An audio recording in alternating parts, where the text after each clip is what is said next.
রমাজানের প্রস্তুতি নাম্বার 1, আমার সেটা বলেন। রমাজানের প্রস্তুতি নাম্বার 1 হচ্ছে যত দুনিয়াবি কাজ আছে সেই কাজগুলোকে কমিয়ে ফেলবো। দুনিয়াবি কাজগুলো কি করব?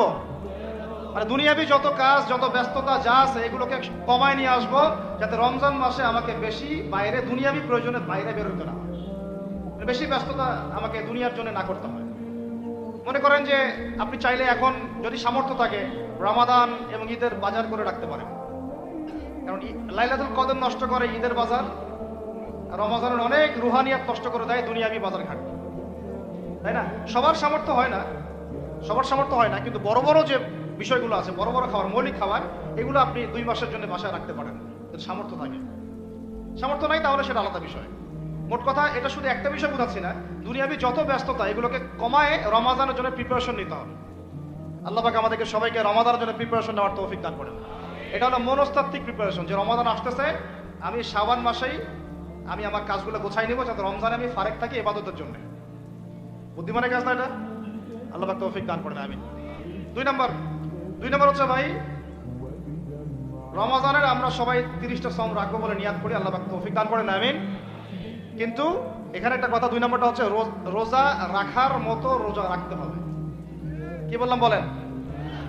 রোজা রাখার মতো রাখতে হবে। এটা কেন বললাম, কেন বললেন ভাই? উত্তর দিচ্ছিস। উপোস থাকা, না খেয়ে থাকা আর সওম রাখা এক জিনিস নয়।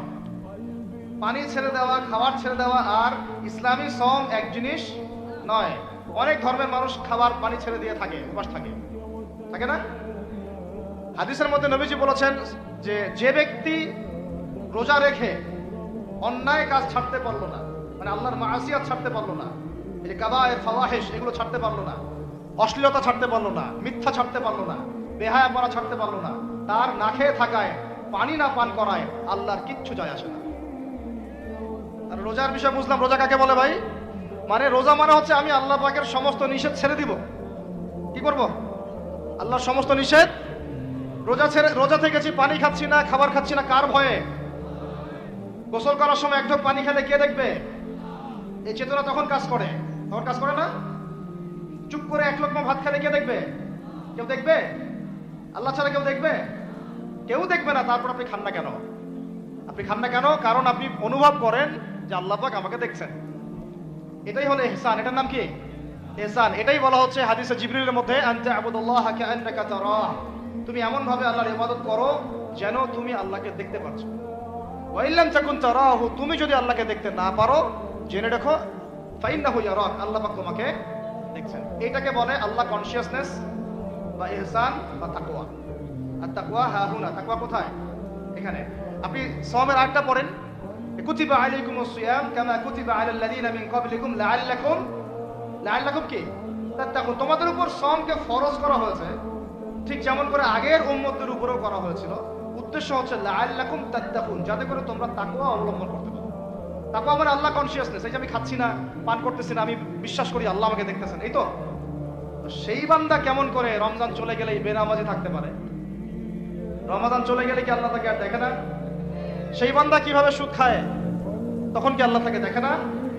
সেই বান্দা, একই বান্দা কিভাবে জেনা করতে পারে, মেয়েকে নিয়ে কেমন করে বাইকে ঘুরতে পারে, কেমন করে গায়রা মাহরামের সাথে আমরা করতে পারি, ফ্রি মিক্সিং করতে পারি, কেমন করে সে সমকামিতার দিকে ধাবিত হতে পারে, কেমন করে সে জুয়া খেলতে পারে, কেমন করে সে মাদক খাইতে পারে, কেমন করে সে আল্লাহদ্রোহী আইন বাস্তবায়ন করতে পারে, যদি সে এই চেতনা থাকে যে আল্লাহ আমাকে দেখছেন।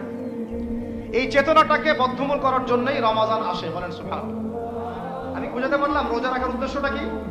ওই জিনিসটাকেই আমাদের ভিতরে ইনস্টল করাই হলো উদ্দেশ্য। লাআল্লাকুম, আমার বলেন লাআল্লাকুম তাত্তাকুন। তাকওয়া কি কিনতে পাওয়া যায় বাজারে? এই যে আল্লাহ পাক আমাকে দেখছেন, আমি খাবো না, আল্লাহ আমাকে দেখছেন, আমি পান করতে পারবো না, আমার রেস্ট্রিকশন আছে, পিপাসায় গলা ফেটে যাচ্ছে একেবারে রোদের মধ্যে, তাও খাচ্ছি না কেন? কার ভয়ে? ওইটাই জীবনের সব ক্ষেত্রে বাস্তবায়ন করার জন্যই রমজান আসে। বুঝতে পারি নাই মনে হয়? ওই চেতনাটাই, একই চেতনাটাই জীবনের সবগুলো কাজে বাস্তবায়ন করার জন্য কি আসে? রমাদানের সওম আসে।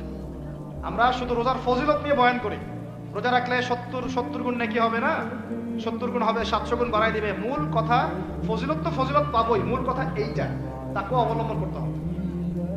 আল্লাহ পাক আমাদেরকে তৌফিক দান করেন।